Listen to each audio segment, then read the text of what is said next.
Hey girl, welcome to the Get Your Guy Coaching podcast. My name is Anwar White, but you can just call me your own personal dating and relationship coach.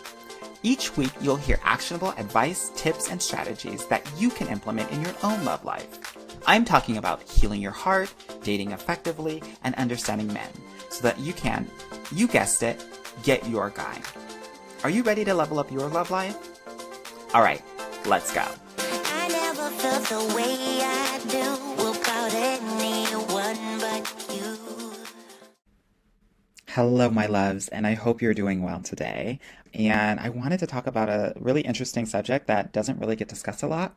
And it's not just about overachievers, it's also about love overachievers and love overachievement. And I wanted to talk about it today because it can really take a toll on your health and happiness. Look, success is something that everyone strives for, but I have a question for you. Is it ever possible to actually work a little bit too hard to reach your love goals? Well, when I think about love overachievers, those are the people who do amazing things and still need to feel like they need to accomplish more. Even if they attain more success, they always feel like they need to attain more, that they're never satisfied, and they're always wanting to strive for more, accomplish more. And while this behavior can lead to amazing professional and academic success, it can really create a huge imbalance in a person's life, specifically love life. And love overachievers, they may neglect, their own needs or the needs of their family and their friends in order to get in a relationship or get married. And I want to just talk about this because I don't want you doing that. There are other ways to achieve your love goals without coming with an overachieving mindset and energy. And I want to talk about what that energy looks like so that you know when it's coming into your love life and how to avoid it. So what is love overachievement? Well, the way that I define love overachievement is really that people, you or other women, will be judging your own worth purely based upon your love successes. And I think that is like the strongest sign that you might be a love overachiever. So obviously, there are many different ways in which you can just, in general, overachieve. And I want to talk about a few of those because if you're doing it in these areas, you're probably doing it in your love life as well. So let's talk about school, right? In academic settings, overachievers are often identified as students who performed above and beyond expected standards for their age level. I know some of my clients have skipped grades. Some of my clients have gone to amazing academic institutions because of their ability to quote unquote overachieve. Oftentimes, when you're an overachiever, you are often contrasted with underachievers who are performing much less well than is to be expected. Why am I talking about this? Well, because these labels of overachiever or underachiever can actually influence the way that you're thinking about others because you may think that you're better than other people, right? I know that is super natural in the classroom, but it is also very natural in love, in dating, in relationships. And that is like a recipe for disaster when it comes to this because if you think that you're better than everyone, you will never be in a relationship. And on the flip side, people always think about this superiority factor, but if there's superiority, then there's also inferiority. And that means that you're also going to be putting men on a specific pedestal if you think that they're amazing and great. And there aren't a lot of these kinds of men that you're talking to or meeting, which will make you more attached to these men and settle for things like situationships and, a text once a week versus actually what you truly need and deserve. Secondly, having labels as an overachiever, right, puts a lot of pressure on you to actually achieve. And sometimes that pressure can be really debilitating. And I don't want that for you, especially in your love life. Okay, so we talked about school. I also want to talk about work because general overachievers tend to be really successful in their professional lives as well. Oftentimes they are just hard-driven workaholics and have a lot of pride in that. I am kind of like that as well. But oftentimes, especially like if you're in a leadership position, this can be perceived, this hard driving workaholic can be perceived as, harsh and being like a dictator due to excessive high expectations of other group members. Here's the thing. Am I saying that I don't want you to have high expectations of yourself? No, not at all. but it's really about the impossibly hard standards that you may be expecting from your team members or the people that you supervise that can really be difficult. And I say this because how you do one thing is how you do everything, and that's going to translate into dating.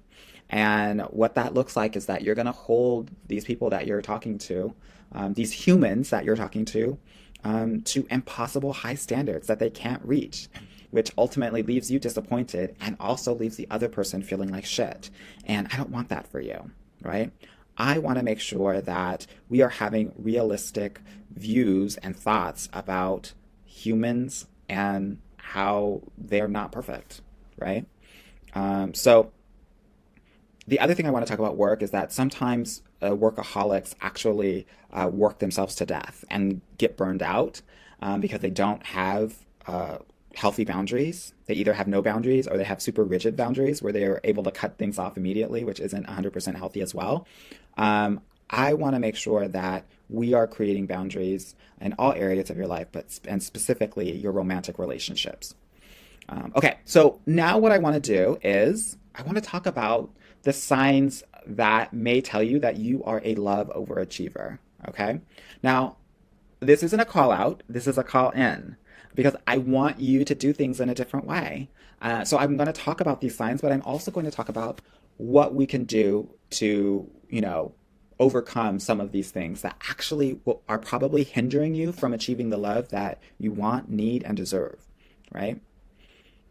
Here's the thing. I'm not shitting on overachievers. I don't think it's necessarily a bad thing, but if you feel that your love success is being overshadowed by anxiety and a crippling fear of failure, then it might be time to reevaluate your relentless pursuit of your love goals and love achievement. Okay, so let's talk about, the top 10 love overachiever signs. So the first one I want to talk about is that you only care about the outcome, your love outcome. Now, love overachievers tend to believe that the only thing that matters is reaching and getting a relationship or getting married. That's the only outcome that matters. And they judge themselves by this standard, and they also believe that others judge them in the same way as well. Most people are just living their own lives. But here's what I want to talk about in terms of just focused on the outcome, right? Because when we do this, especially in love, then that is how you will measure your worthiness. Meaning that poor outcomes, right, or outcomes where you are not in a relationship or married, especially for the love overachiever, can be really devastating, right? And it will potentially encourage you to go to any means, any ends to avoid such failings, even if that means engaging with men that aren't the one, just to say that you have somebody, right? And I don't want that for you. I want you to realize that your love journey is about the woman you are to become and not about the relationship that you get, right? Because you can get into a relationship tomorrow if you lower your standards, right? But that's not what this is about. Okay, so the second thing that I want to talk about in terms of love overachievement is perfectionism, right? Love overachievers sometimes become very concerned with being perfect. Well, I'm not going to say sometimes, most of the time. And not being perfect is a sign of failure. It's like either an A plus or an F, and there's nothing in between. And the thing about love and relationships is that actually, you're doing great if you get a B, because being in a relationship or marriage is fairly average in the everyday realm, right? It's like a C every day. And then there are these A and A plus moments that are kind of interwoven into your relationship experience. So on average, it's like a B. But overachievers think that if it's not an A plus, it's an F, right? And so we have to kind of readjust how we're thinking about love, because there's no perfection in love and relationships, right? And this perfectionism can be a huge source of stress and anxiety, right? And that can really take a toll on your physical and mental well-being. Here's what I want to offer to you if you're always striving to be perfect. If you're perfect, you won't be relatable. Perfection brings admiration, right? Not connection. So what I want you to do is I want you to start engaging in activities that you aren't great at, right? This is going to force your hand in accepting your humanness. It's going to encourage you to ask for help.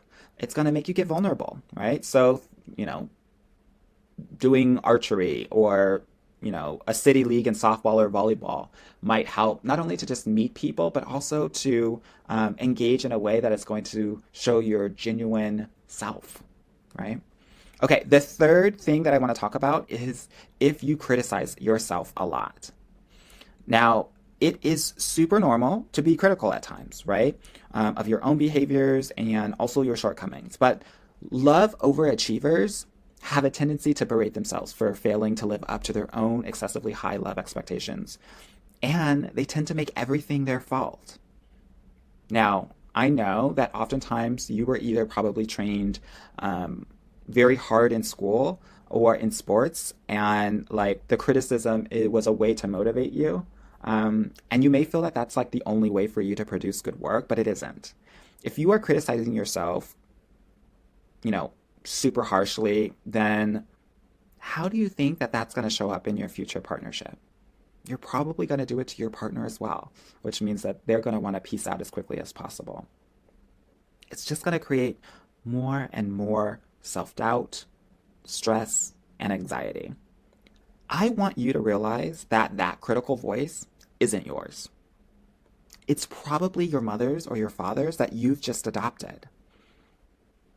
Recognizing that can do wonders to actually create distance from that voice and to not listen to it and to talk to yourself in a different way. Okay? So the next thing that I want to focus on is that love overachievers are super focused on the future, right? I say this because they are so wrapped up in avoiding negative outcomes that love overachievers are always worried about the future. And the problem with this is that they regularly neglect the here and the now. So what happens when they do this? Well, when they don't live in the present, because they're so busy worrying about things that may or may not happen later down the road, they're not able to connect, right? They're thinking in their head, will he make enough money for me? Is he the commitment type? How will our babies look? And they're unable to enjoy like all of the things that are happening now in front of them, which, again, men are going to pick up on and think that, oh, this girl doesn't care about me, so why should I care about her? I'm going to peace out and find somebody who actually cares about me. Here's the thing. The gag is that men are mostly focused in the present time, and women are mostly focused in the future or the past. If you aren't in the present, you won't be able to connect with him. Now, I have a thing that I like to share with my clients, and it helps them to really intently listen. And I tell them this. I want you to imagine that when you're on a date or when a man is talking, that you're going to have to like put yourself in the scene and paint the picture of the things that he is actually talking about, right? So that is going to require you to actually ask like intense or specific question to really fill in the paint of the scene that you're trying to create in your head. So if he's telling a story about this day at work, you get to ask, okay, well, who was there? Who was in the office? What did you guys talk about first? Like, were you next to him? What were their reactions, right? And it forces you to get present. So paint that picture to make sure that you're not focused on the future and that you can stay in the present. Okay. The other thing that I think is really something that a lot of love overachievers do is that they work too much. They work too much. That they never take a vacation or days off or even mini breaks. Why? Love overachievers tend to make their jobs their boyfriends or partners until they can find someone. So they heavily invest in it because it gives them a level of self-worth and self-esteem, which is much better than their less ideal love life, right? So it's very common for love overachievers, and AKA general overachievers, to stay late in the office, spend all their time working, skip out on even simple self-care activities and hobbies in order to work. Part of creating the love life that you absolutely love is creating space for it. So that means that you're going to have to create space for your partner to have dinner with him every night, right? To do things with him. And many love overachievers don't do this and wonder why it isn't happening for them. So, part of my program is being able to actually set certain boundaries around work. Now, I have a whole module about boundaries in my program, but in that boundary sections, we're not just talking about romantic or work boundaries, but we're also talking about boundaries with friends, boundaries with parents, boundaries with technology, and so much more. The women that come out of my program I call boundary queens, sometimes boundary bitches in the most positive way because they're able to really own their boundaries in all aspects of their life so that they can feel respected, relief, and happiness, right? Okay, the next sign of a love overachiever is that they tend to take risks to reach their love goals. Now, the need to overachieve in love can become dangerous when people start engaging in risky and unethical behavior just in order to reach their goals. And love overachievers have a tendency to really set love goals that are unrealistic. They want to get married in 6 months or 9 months with, someone that is from the same city that their dad is from and, has to be, basically their clone. I'm not saying it's impossible, but what I'm saying is that some of their goals are really improbable. And as a result, they may be willing to do almost anything to avoid failure and try to achieve that goal.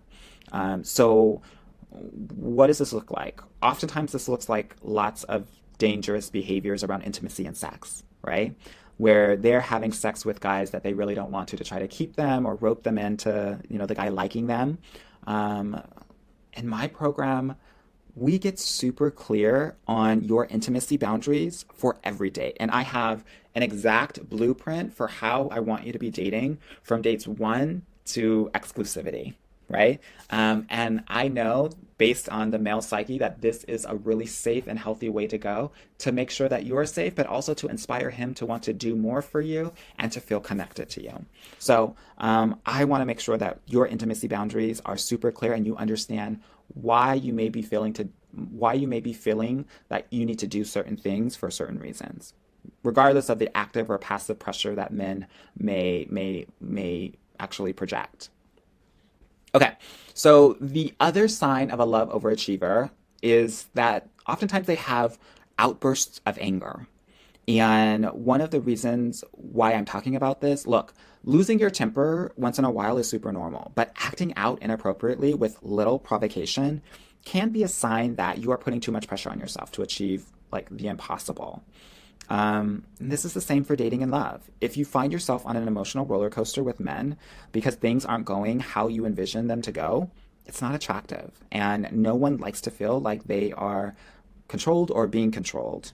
And if there are unhinged emotions associated with that, it's an immediate red flag. To control these outbursts, though, it's important to find out where it's coming from and what the trigger is that's coming up for you. That's the only way that you can minimize the emotions that may try to overpower you. And generally, these outbursts are not about what's happening now.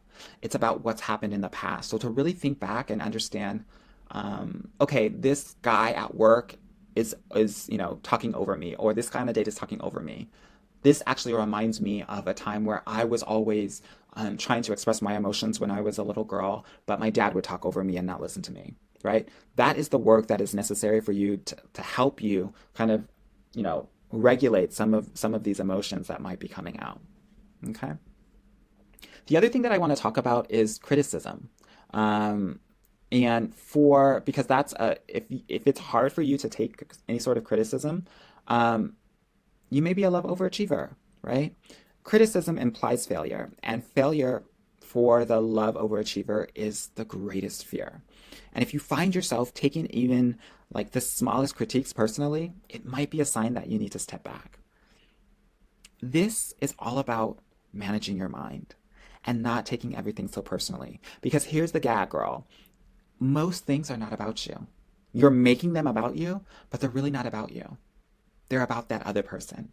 So getting clear about that is going to help you tremendously. And that's something that I help my clients do. Okay, we're almost done. I want to talk about two more things. The first one is about feeling satisfied. And oftentimes love overachievers don't. they're never able to like settle down and just enjoy the present.